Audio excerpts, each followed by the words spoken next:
Are you alive? It's an image. The gnome looks down at himself, puts a hand through his body, his transparent body. No, I think I'm dead. I'm actually not entirely sure what I am, Shaper. The last thing I remember is having just fought off, or trying to fight off, all of the numerous monsters that were trying to scurry into the little nooks and crannies, and I decided, well, maybe I wouldn't die and get eaten by them. I would attempt to flee back into here. And just as I'd put the key right into the door and was turning it, they had a force strong enough from the sewer to break through the door. And I must have... Well, I remember sort of waking up in here. I think as if my mind has been shorn from my body. I'm not entirely sure. I don't feel like me. But I don't feel like it's been 300 years. I walked around in here for a bit, and then I guess the magic died and I fell asleep. Whenever the door broke, I presume it broke the access into this little room of space. Then he blinks. Oh, this has changed quite a bit indeed, Shaper. Oh, it must have been the door breaking. Tell me, what is happening out there in this greatly changed High Rock? The city is no longer named High Rock. What about the Shapers? Are they still prevalent here within? Have they remade the second circle? No, the circle remains broken. The Shapers are, however, still strong in other cities of the Empire. You then have you excavated these ruins? Have the fools from Horizon finally come to see this grand prize? Logan says, I think much has been forgotten. Excavations are happening many places, but not by the people you would want to have excavating.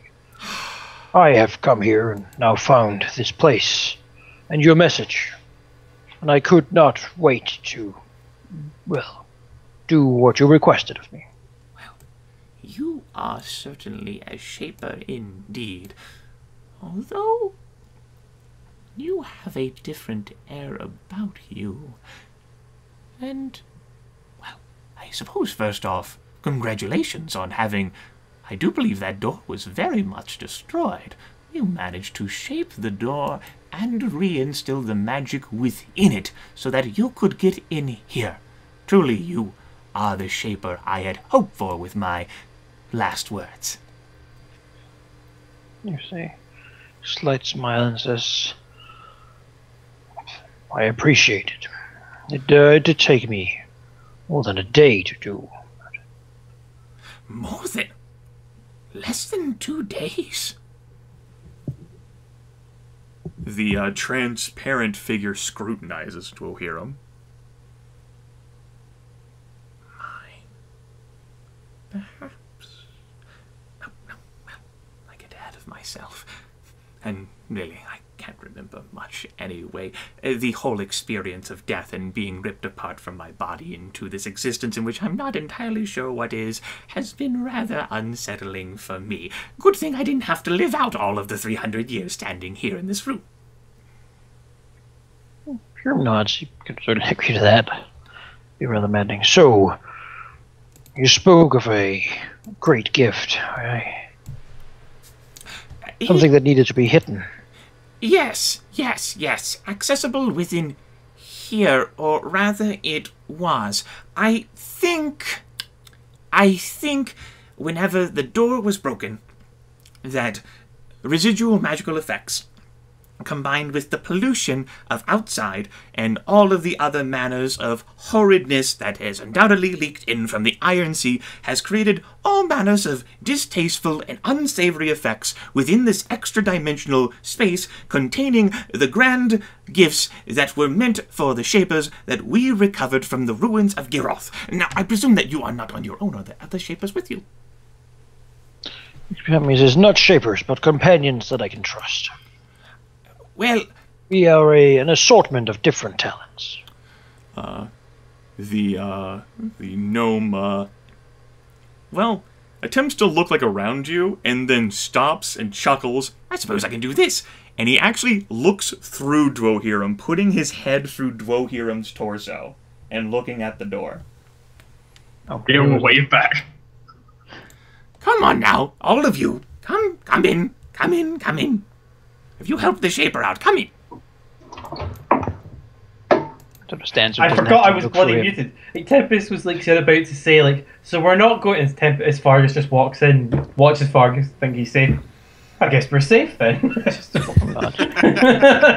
There's a few more, but I think they fear magic more than they appreciate it. As it should. This is quite the location. And as you shut in, Bosco waves a transparent hand, and the iron door closes behind you. Now, let me search out for a moment here. And Bosco, the gnome, the transparent gnome, begins to search out.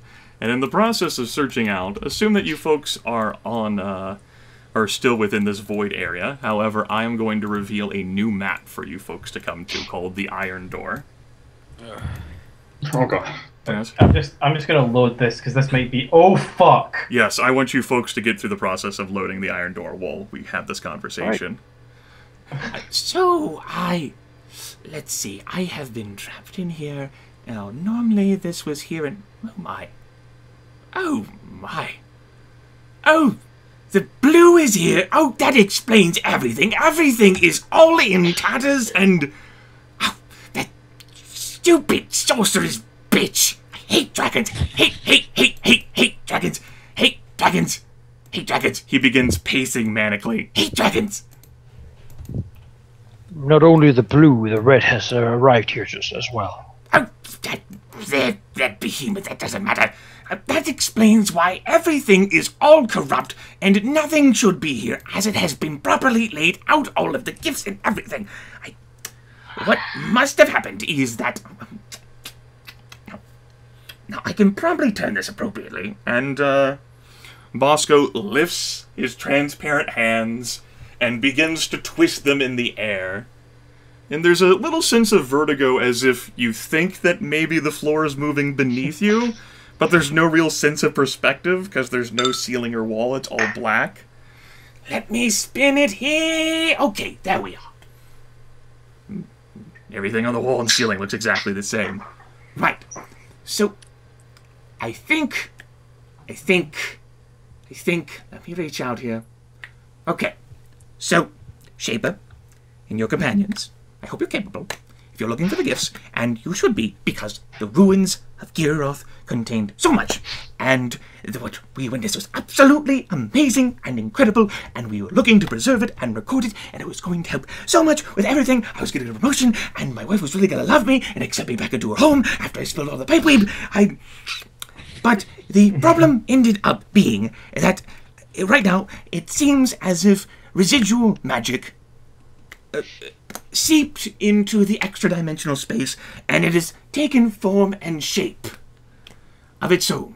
And it has taken form and shape, perhaps in part through the memories of those who have given their lives. We had a little shrine here, a memoriam, for those fellow Shapers who died to recover all of these things. And it may be their souls combined with the fell magic, and it's resulted in this sort of... Oh, this is not good at all. And the fact that all of them were murdered and by the monsters, and I've been stuck here, and I'm not really alive right now. I'm not really sure how I'm existing right now. I'm kind of been stuck in this place, and I would really like to go back and rest. I'm sure she's dead by now, and she'll probably forgive me when this is all done. What was I saying? Residual magic has taken form. Yes, residual magic. So I think I've twisted things just right. If you go back through the door, you should be able to conquer and defeat the residual magic, hopefully by putting the spirits of those who died to rest. And then the artifacts and secrets and treasures and prizes and gifts and lovely courtesans and companions, they'll all be yours. Tempus sort of looks over at Hurim. This sounds a little bit too good to be true. This is,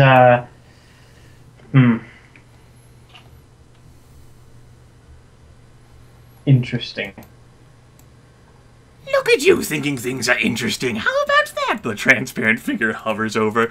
Well, of course it's interesting. I mean, and like the transparent figure like sticks a hand, like trying to put it on your arm, and it goes through your arm.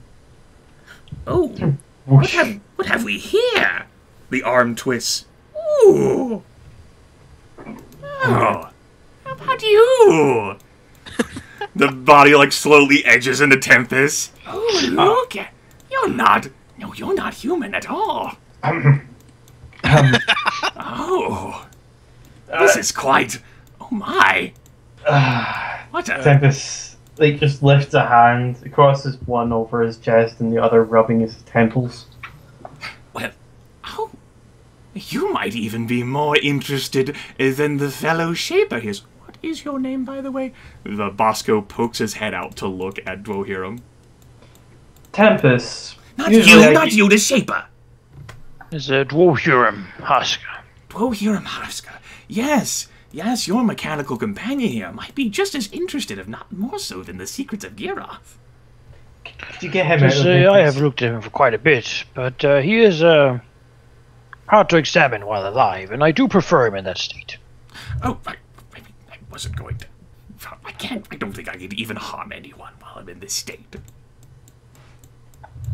I suppose you have a unique chance, then. Well, I am dead. Not really much of a chance. I would like to be put to rest. So I have some incentive. I hope I'm not trapped in here forever. We will we'll certainly do our best to help you with that once the rest of this has been dealt with. Yes, but like as I said, you Tempus, whatever you are, Norm, not Shaper, you could most certainly find use and value out of the treasures within this as well, for Giroth was once a flying realm consisting of creatures like you. Tempus's eyebrow just perched suddenly. Yes. Mechanical constructs, sentient life forms, all consisting of manners of gears and other curiosities.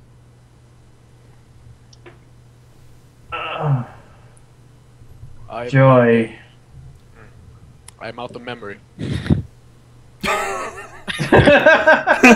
Install more. Download more memory. It's a great idea. Can I change that in Java somehow, somewhere? Yes. Yeah, I don't know where.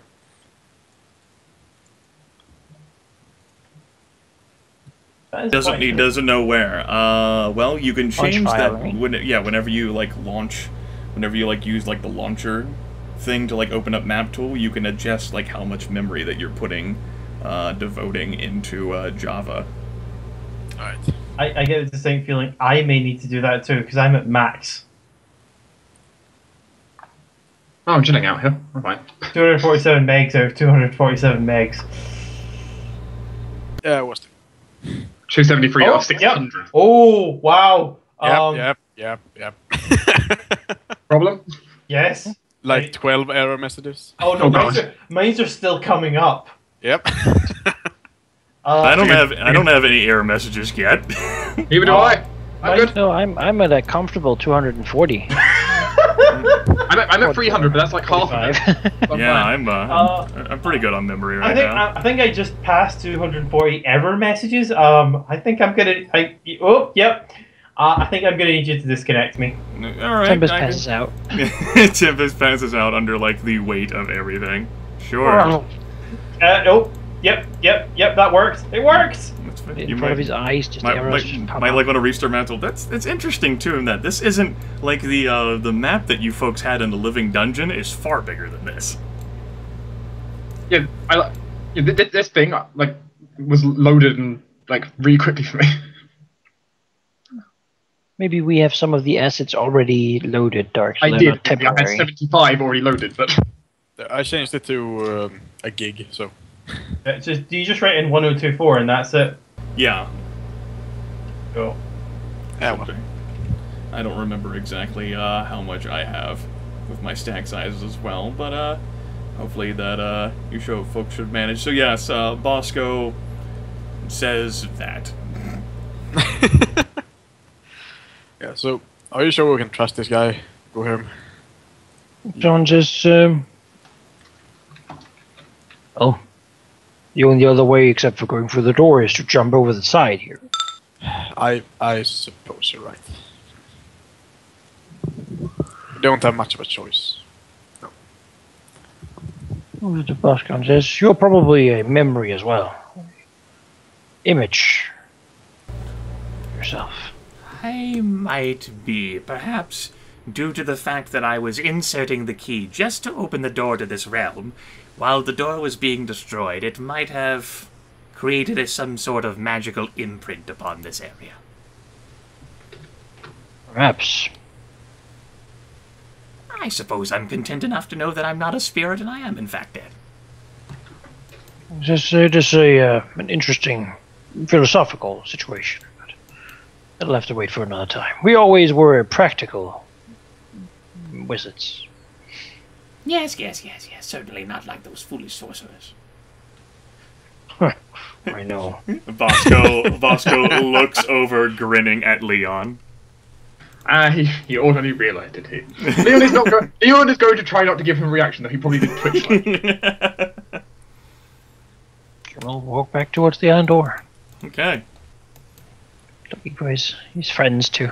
Yeah, pretty much after he started putting his his hand inside Tempus, basically Leon just he's now giving that gnome a wide berth. Understandable. Tempus will actually just back away, keeping his eyes firmly on the gnome.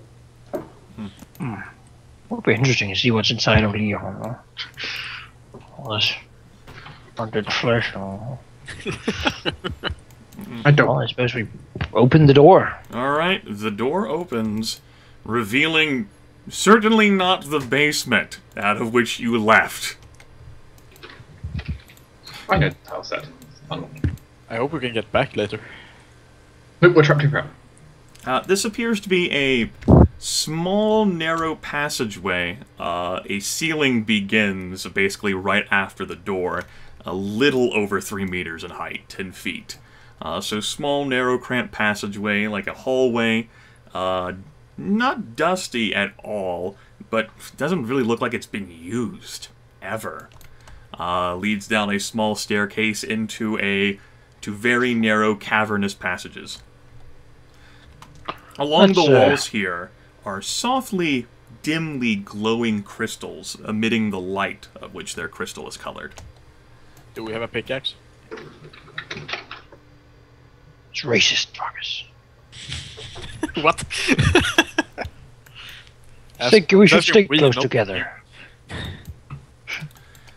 The dim light is such enough that you are able to see all the way down this particular section, but it is worth noting that the light is very, very thin from these crystals, enough for you to basically see the path.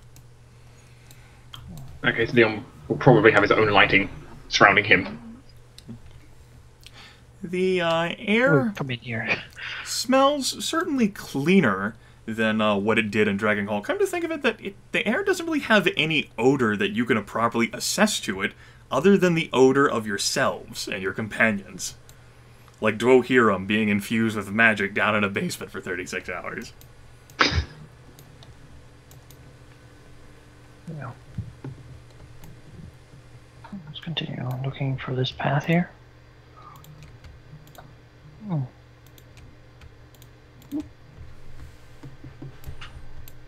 Well, seems like this is a good path to go.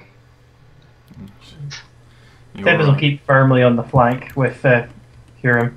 Your boots crunch on undisturbed cavern soil, a mixture of stone and dirt. No one has walked through here, ever. Oh. Turning this way, you are looking down the corridor here.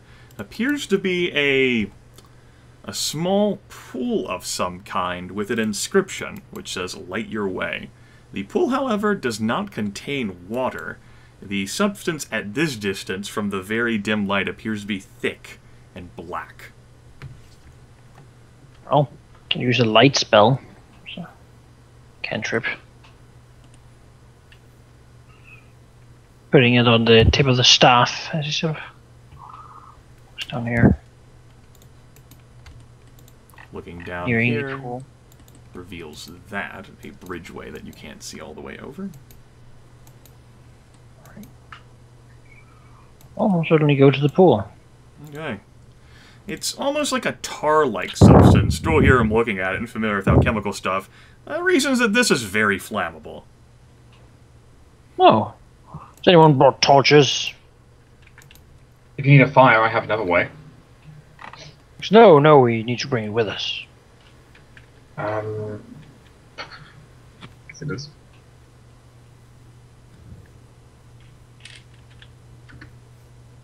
Torches, Torch, yeah. anyone? No, I have a candle, not a torch. Where's Thomas when you need him? Well, Tempus has I have nothing flammable. Alright then. You hear, like, dimly calling all the way back from the room. Any way to create a fire, I'm sure would help you. Flame spear. I have fire. A little overreaction. You explode it. Spray I think burning I oil can- everywhere. Pretty sure I can Well, light the fire with my cantrips, honestly. I was considering flaming bolting it. You know. You do have, like, the spark cantrip, Spark, I think, yeah. which could basically create a fire. Sure. Oh. Sure. Alright, well, here we'll first and foremost, before lighting this thing, because lighting the source would be dumb if we need it later. He'll take a blanket. He has a few extra of those. Wrap it around the top part of his gnarled staff, and then sort of dip that into this sort of liquid. Okay. I just soak up some up on the on this like a huge two-handed torch. The staff begins to, like, sink into the liquid as it, like, greedily sucks upon the staff. Sure. Well, let it suck a little bit and then take it out. Difficult to remove, but possible. Does the liquid seem to move like sentiently? No, it doesn't appear to be sentient. It just appears to be so sticky that, like, strands of it are clinging to the staff as you pull the staff Alright. away. I'll sort of turn it around like a fork with spaghetti on it. Yes. Try to get those strands. And then certainly step back a little bit. Try to cast spark on the source. Lights so easily, and commensurately with that, the crystals that are around you actually begin to emit more light Oh my. and glow brighter so that it's easier and even comfortable to see around the pathways now without other light sources. And then the fire spreads from the staff to the big pool, and there's like this giant cool gout of flame, and the crystals continue to glow brightly. Alright, well that seems to be doing itself well. And you Look. hear a cool wind blow through this extra-dimensional, no weather exists in it cavern. We'll And plant that and big torch and get my wand. and smoke and wind begin to coalesce. Oh joy! This is definitely going to be a roll for initiative situation. They do not seek to parlay. Why did I use Yeah. Had to step one step further away. Yeah, exactly. Had to do it. Okay, you can take some hits from me. I was moving out of your way. It's nice of you.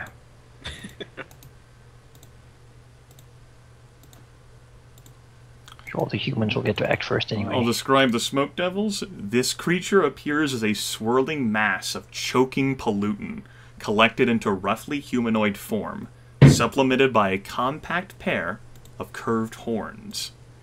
As for the air elementals, I think Fargus could tell you about those. Yeah. They're air. Yeah. And made of air. Tempus, you're up.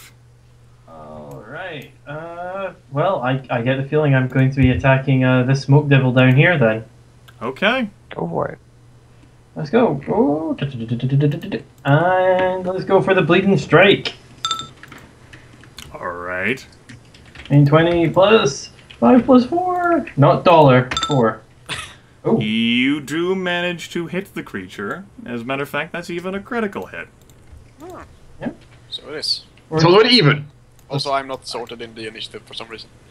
So that's Terrible 4 damage. Okay. And it takes 4 8 bleed. damage first and then 4 ongoing.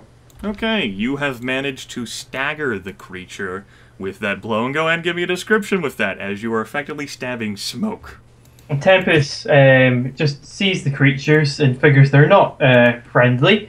I guess they have an aggressive look on their faces. And Tempus takes the chance and takes the dagger out and darts forward and plunges the dagger straight through the smoke devil. He must have hit some form of the incorporeal creature and just diminished a significant chunk of it in one swoop. Yes, it hisses in hate at Tempus. That did with your turn, Gryph? Yes, that's my turn with momentum. Yes. Fargus, it is your turn. Alright, so a few questions. First of all, how high is the ceiling? It is 3 meters, 10 feet. Alright. And, let's see. Oh, yeah, are the elementals flying, or...? Yes, everything is flying. All enemies are flying. Oh. Woo!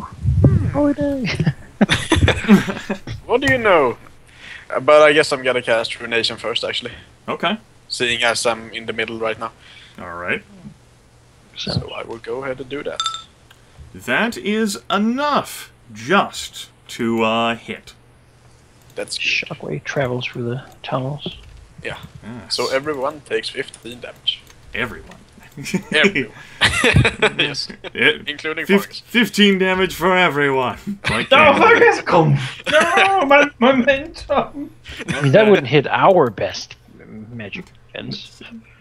Yeah.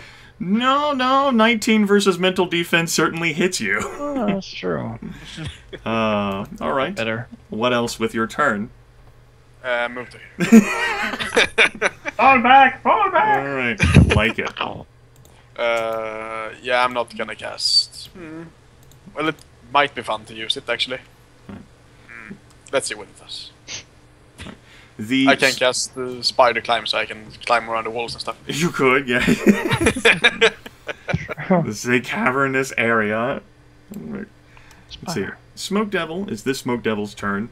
Normally, he might be hindered, but, you know, like, if you were standing there in that little crevice, you would be hindered and wouldn't be able to take a move action to so easily get around to there. But as it turns out, this creature can easily fly through any cracks at all, and quickly presses itself as a move action, and flows right to here. Going to engage Leon. Leon! Dire Embrace completely misses. Rolling a 1. The creature, just constituting itself, is utterly incapable of hitting the sorcerer. Shit. You see that now, huh? His turn is over. Leon. What's up? That's a fun ability of it. What's up, Dark? How's it going? You're good for a round. It's fine. I don't feel so safe anymore. Kill it. The thing doesn't count as undead, does it? No. No, this is a devil. Well, we'll try it. That is... I'm rolling horribly today. That is a miss. Very well. It will take a whole 7 points of damage. Alright. Anything else with your turn? No one is... Oh, he is staggered, so he takes 4. Okay. Anything else with your turn? Be slightly afraid of the thing in my face. That's good. It's good. It's good. Alright. Next up, Dwohurim, your turn. Alright, well, time to do this. Let's do an empowered Ray of Frost on this down here, the weakened Okay. devil.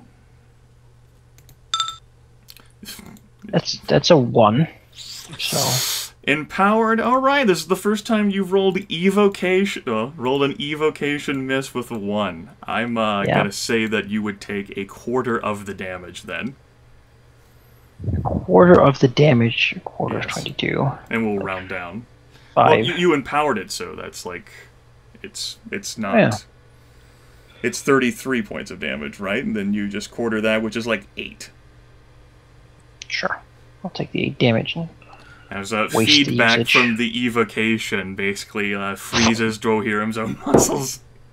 And then, he'll draw the great sword and move down to engage this devil as well. Why would Dwohurim do that? Because, well, the magic obviously failed. Okay. These things must be somehow defended against. He's never tried to. His magic failed. I guess the casting, gathering the power of this place, draining in the sort of the frozen energies, and then sending them out. But simply just basically reaching out his wand and hand, and then suddenly like the frost just taking grip around him instead. Okay. Freezing his joints and making him crack and such. So instead, well, these things, I mean, it's a logical conclusion in some way. This is the first time he's hefted the greatsword and intending to like use it in combat. What's going through his mind, just like the desperation of like his magic not working? Yeah, he's not really tried that before. He's been training with Leon to use it, and well, to some degree, this is, that's how it's going to be. Okay.